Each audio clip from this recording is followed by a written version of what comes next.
Hey, Brian here. Most people don't wake up in the morning and say, gee whiz, I want to go to work and get hurt today, especially a construction worker. Unfortunately, accidents do happen. And as I've spoken about in the past, you need to be prepared. One thing is knowing what to do. As we all know, if you've been injured on the job, tell somebody, get medical care, and file a claim.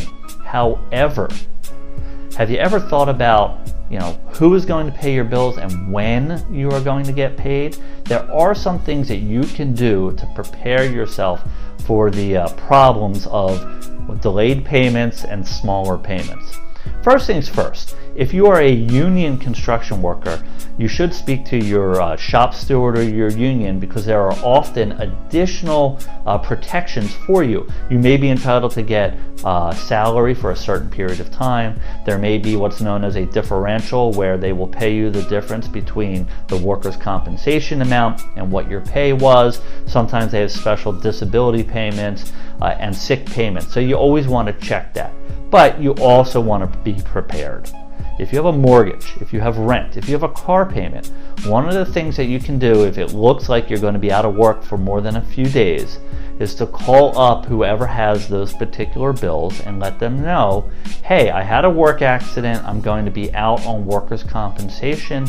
Can we either slow the payments down? Can I pay you a portion? What can we do? You would be surprised. A lot of entities, a lot of companies will gladly work with you because they would rather get paid than not get paid at all.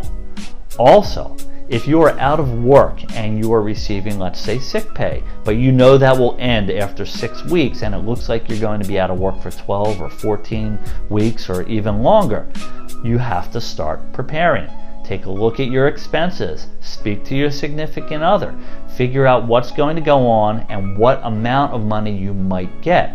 Workers' compensation only pays you 2/3 of your wages up to a limit. So if you were making, for instance, $2,100 a week as a construction worker, the most that you can get in New York workers' compensation is about $944. Less than half.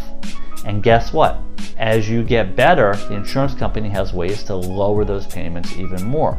You have to prepare for that, and you have to pay attention to what's going on and speak up, make some phone calls, and just be aware of what is happening.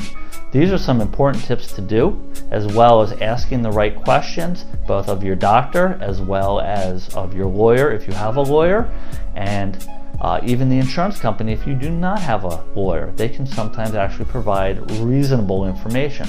But remember, workers' compensation is there to try to help you get back to work. It's not going to pay you what you expect, so you have to start preparing for that. If you have any questions about this or anything else, just shoot me a quick line. Happy to answer those questions, and please be safe.